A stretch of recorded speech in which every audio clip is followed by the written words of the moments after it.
Good morning, you all. We are back at it. Today we are on dog watching duty, and he's got his puppy, so that usually means he wants to go outside. Let's see. Wanna go outside? Grab his puppy and squeeze out. So he's out there taking care of business. We have some more snow to deal with, which is cool, no big deal. And we've got ginormous ice thing hanging off the back here. Let me go into the game room. Check it out. It's almost like covered the window. That's hanging from the ceiling, from the roof. So that's gonna be a big crash here in a little bit. But since we are on dog watching duty, I kind of want to stay upstairs to wear him out so he gets some. This morning I went to work and came back like 6 hours later. So he's been in his kennel a while, 4 or 5 hours, I don't know what it was. But now that we're home, I'd like to stay up here with him. So we're gonna paint the ceiling in there, well, the dining room, in the kitchen and in the bathroom, and maybe even in here. I probably won't be doing like the trim work and stuff just yet, but we'll get the big layer of paint down first. You can see I already did a little swath there, and we'll get that done, and then we'll find something new. My wife's gonna work on this wallpaper, and thankfully it is textured behind it, and it comes off a lot easier, because when we were demoing this wall, we tried to take it off before we demoed the wall. Not easy. So the easiest way to do it is usually tear off the top layer of paper and then spray this backer with water, and then this comes right off, just in case you've never done it. But a steamer works even better. And also we have new boxes of lights to replace that light and that light. And in the bedrooms, we have ceiling fans that we need to install as well. So that might be on the list here soon, if not today. So let's get started with some painting.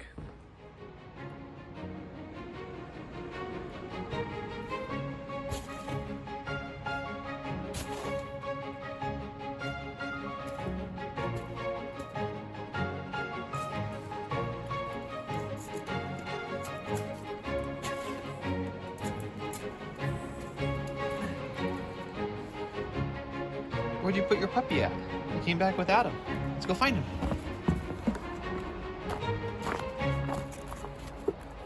Got him. Okay, back inside. There you go. Good job, buddy.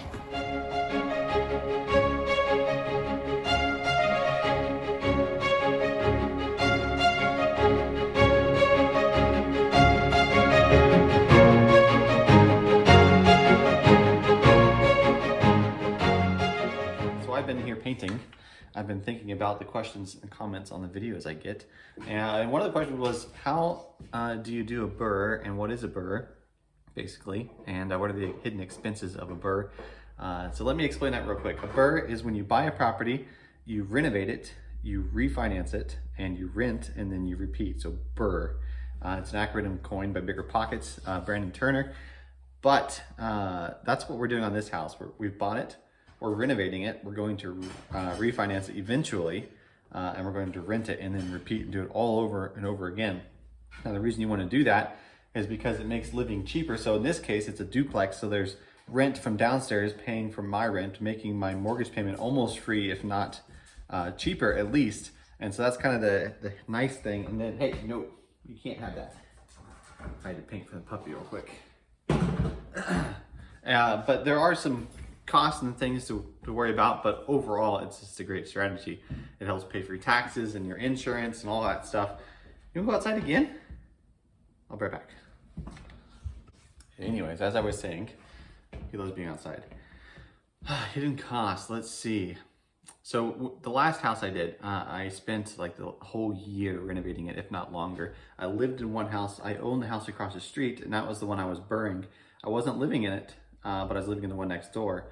And so I spent an entire year of, after I come home from work, I try to get home as soon as possible, like 5, 6 p.m., and then work until midnight some nights, or at least 9 o'clock, getting some painting done and some renovations. That one needed foundation work. The whole house needed jacked up and a new foundation put underneath of it. So that was a lot of work. So starting out, you're gonna have to do stuff like that. You're gonna have to work long hours. That's probably the main thing, is you gotta be dedicated. Because it's going to take some work. If you're not handy, you're going to have to hire it out, so you're going to find a good contractor to do it, which will add some expenses as well. And then you need a place to live while you're doing it. And sometimes the house is in such bad shape that you probably don't want to live in it, like in that house, in that case. But the house that I lived in while I was doing that one, I lived in it when it was a drug house. It was just completely covered in smoke residue and nasty mold in some places. And what I did is I just renovated one room, and I stayed in that room until I finished each room. And I finished the next most important room as I went. And so I did the bedroom first, and then I did the bathroom next, and then I did the kitchen, and then I did the guest room and the living room and such on, depending on which one was more important to me. You do the most important things first, and sometimes you don't have the money to do the next important thing, so you wait, you save up, and keep going. So in that case, you want to just pick the most important thing and go with it. I'm not saying I'm a pro or professional, but my goal in my life was to retire before I was 30 years old. I'm currently 29 years old now, so I've got less than a year to accomplish that, which it will happen. It's just going to be a little bit longer. So get this house done, get rented out, get some more cash flow. The reason I want to retire before I'm 30 is so I can do more real estate. So it's not like I'm actually retiring, but I can take the income I earn from my properties and live free. I don't have to go to a job every morning. In that case, it speeds up my renovation progress and process. So we'll keep doing that, make more and more money, buy more and more properties. Properties pay down themselves, making me a great retirement plan. I get to deduct from my taxes. It's just good all the way around. So if you don't know anything about real estate, I would highly recommend getting into it. It is exceptional. I like it. And if you're somewhat good at it, you'll do pretty well. So that's the benefits of that, and some downfalls, but overall, very good thing to get into. So I'm gonna continue painting. Hopefully that answered your question. And if you guys have any more questions, I'd love to answer them. So let's get back to work.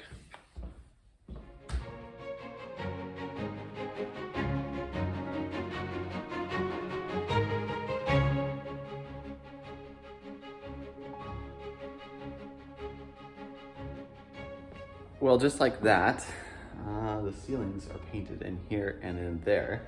But I wanted to share with you, share, that's one word there, what paint I use.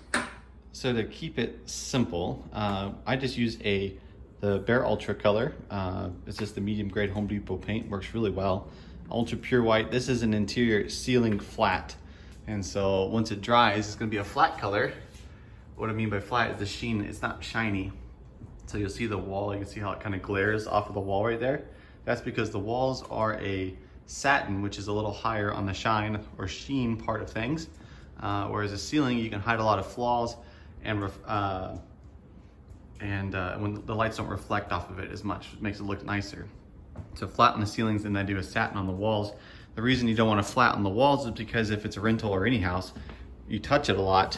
When you go to clean it, it's gonna be hard to clean because it won't wipe off as easily as a satin or a semi-gloss. A high gloss is too shiny in my opinion because it's just way too shiny, but it is easier to clean. So I use just the basic white. I don't get any mixed colors or anything because it just keeps it simple. I know every one of my houses has a ceiling color paint, and so I don't have to go mix anything. I just painted ceiling white. And the trim is trim white, so easy, semi-gloss, trim white. And then the color, I use Silver Drop for the walls, which is like kind of a grayish color for the last couple of houses. Before that, I used a color called Gobi Desert, which is more of a tan, which is also pretty. So that's why I use that paint. So now I get to paint the, where'd he go? Psst. Hey. He's getting confident going down the stairs. So I need to paint in here now. And let's see, any other painting tips? When you work on something that can't be cleaned, like those chairs and stuff, if you get paint on it, you're gonna wanna cover it. Since this is my house, I'm not too concerned about it dropping on the floor as much. I mean, I'm not intentionally dropping paint on the floor, but if it does, like say there's a spot right here, it just scrapes off with your fingernail. So that's really easy, or you mop it up because this floor is nice, or wipe it off the countertop, not a big deal. So I don't have to cover everything. But if you're painting for a customer's house, you'd want to be diligent with moving this everywhere you paint, which is a pain, but since it's my house, no worries. So I'm not sure what he just ate, but like, too late now. So let's go paint the bathroom. But before I do that, I just remembered this syringe is not drugs. It is our dog's worming medicine. So if you're wondering, who's doing drugs? He's not. Dog is.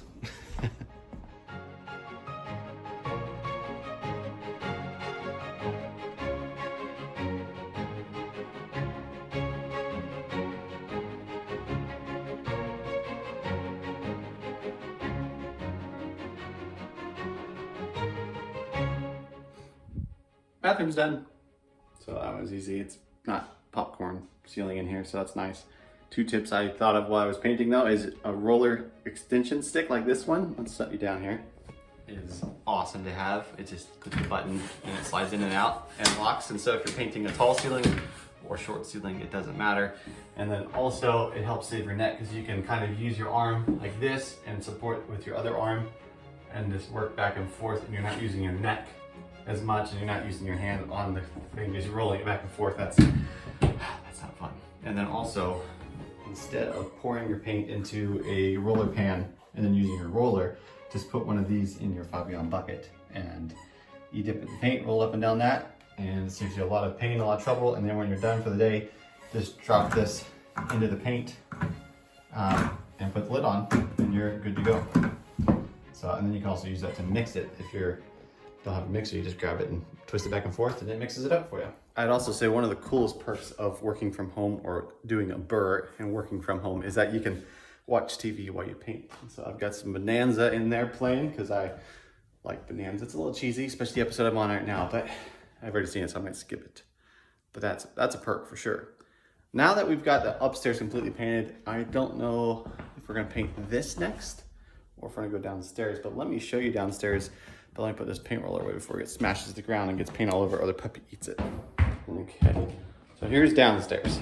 I have done a few things off camera. I know, rude, but the bathroom, I mentioned last week we were going to demo it while we were demoing the other room, but instead I just demoed it off camera. So, completely gutted the shower, took the toilet out, the vanity out. We're gonna probably put a bigger vanity in. The old ones here will probably sell out on Marketplace. Move the toilet over, move the shower over. We're gonna change it up in here a little bit. I would actually like to take this wall down and move it in a foot, put in a bigger door, bring the shower and put it on this wall, because then it would be exactly 5 feet, because it's now 6 feet, but average bathrooms are usually 5 feet wide because the tubs are only 5 feet, so you don't need anything bigger. And then keep the toilet there and then put the vanity right here. But then there's an awkward space here that we could put in like a pantry or a closet, or even just delete it and add more space to a hallway.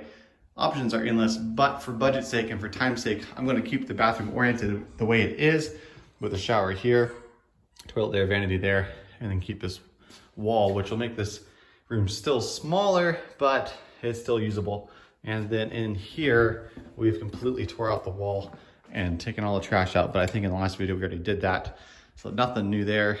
So I'd pick some bricks out and saving some 2x4s. Just had to pull some nails, save some money there. And I took out the shelves there so I can access the plumbing, because we're getting ready to cut into the floor to put in the plumbing for the kitchen.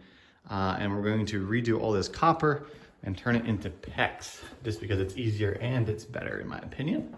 But we got to move it, and so I can solder all of the new pipe. I can sweat all the new fittings, no big deal. Takes a little bit longer, but I have no need to, because I've got PEX tools and everything is very flexible. So I'm gonna get back upstairs to the whiny dog, but I might come back down here and paint some of these later on today, on or off camera, I'm not sure.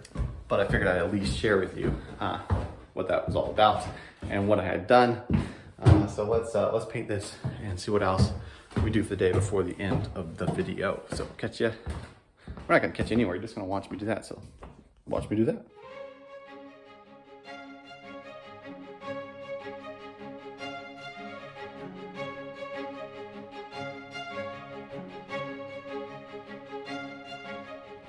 Entry ceiling, check. Guest room downstairs, check. Good boy.